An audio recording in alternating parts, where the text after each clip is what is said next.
warahmatullahi wabarakatuh. Saya Rayhana Febi Rosita, dari kelas 10. Di sini saya akan menjelaskan sejarah dari Kerajaan Pajajaran. Kerajaan Pajajaran bisa dibilang bahwa Kerajaan Pajajaran merupakan kelanjutan kerajaan-kerajaan yang berdiri sebelumnya, seperti Kerajaan Tarumanegara, Kerajaan Galuh, Kerajaan Kawali, dan Kerajaan Sunda.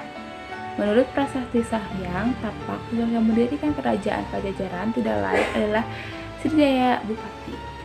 Ia mendirikan kerajaan ini pada 923 Masehi di Pakuan Pajajaran. Saat itu, kerajaan ini belum resmi dinamai Kerajaan Pajajaran. Setelah dipimpin Srijaya Bupati, tahta kerajaan ini lantas jatuh ke tangan Rayang Niskala Wastukencana, dan pusat kerajaan pun dipindahkan ke Kawali. Pada tahun 1428, Sri Baduga Maharaja atau Prabu Siliwangi dinobatkan untuk menerima tahta kerajaan Sunda dan kerajaan Galuh sebanyak 2 kali. Penobatan tersebut juga menjadi periode akhir kerajaan Sunda dan kerajaan Galuh serta menjadi awal periode kerajaan Pajajaran yang beribu kota Pakuan Pajajaran. Setelah Prabu Siliwangi tahta, kerajaan ini lantas diteruskan oleh raja-raja lainnya.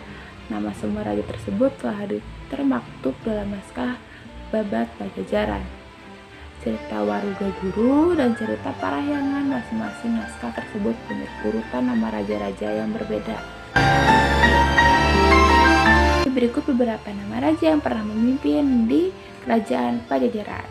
Yang pertama ada Sri Baduga Maharaja alias Prabu Siliwangi. Dia memimpin dari tahun 1482 sampai 1521 Masehi yang memerintah di Pakuan.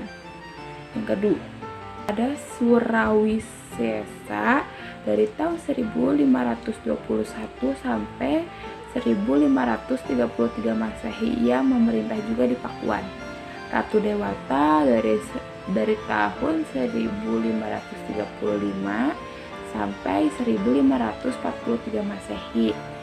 Sama masih di Pakuan juga ada Ratu Sakti dari tahun 1543 sampai 1551 Masehi yang memerintah di Pakuan juga.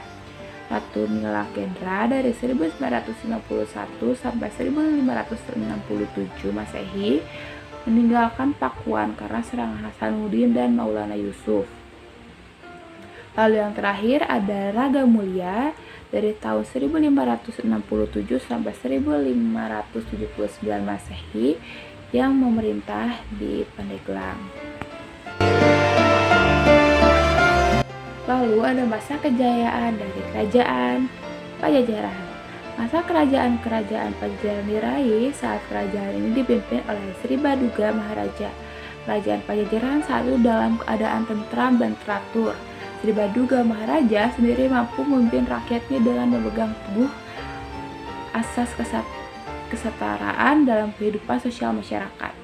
Salah satu kebijakan yang ia berlakukan saat itu adalah membebaskan penduduk dari 4 macam pajak. Ia pun juga berkomitmen dalam pembinaan agama, membuat jalan, membuat parit, pertahanan, dan memperkuat angkatan perang.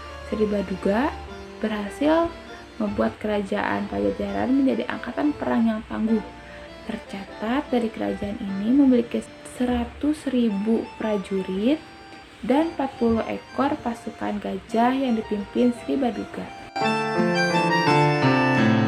Keruntuhan kerajaan Pajajaran terjadi pada tahun 1579.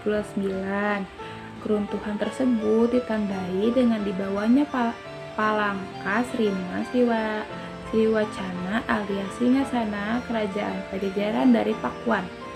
Singgasana itu dibawa oleh Maulana Yusuf yang merupakan pemimpin dari Kesultanan Banten. Pemindahan Singgasana itu dilakukan supaya nanti tidak ada penobatan raja baru di Kerajaan Pajajaran.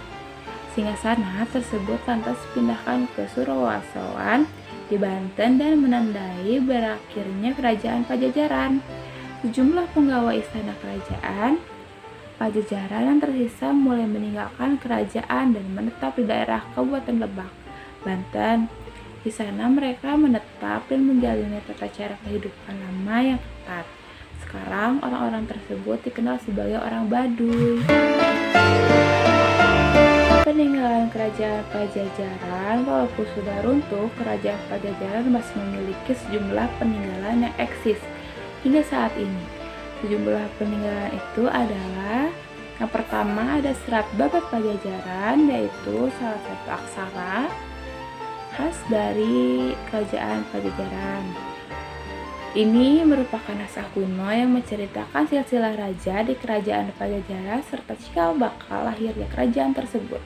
Naskah ini juga berisi kearifan dan keseharian masyarakat Sunda pada masa lampau. Lalu ada Carita Parahyangan. Naskah yang dibuat pada akhir abad ke-16 ini menceritakan sejarah Sunda mulai dari zaman Kerajaan Galuh sampai runtuhnya Kerajaan Pajajaran oleh Kesultanan Banten. Naskah ini juga membuat berbagai nama tempat baik yang berada dalam kekuasaan Kerajaan Pajajaran maupun daerah lainnya. Di Pulau Jawa, sebagian nama daerah itu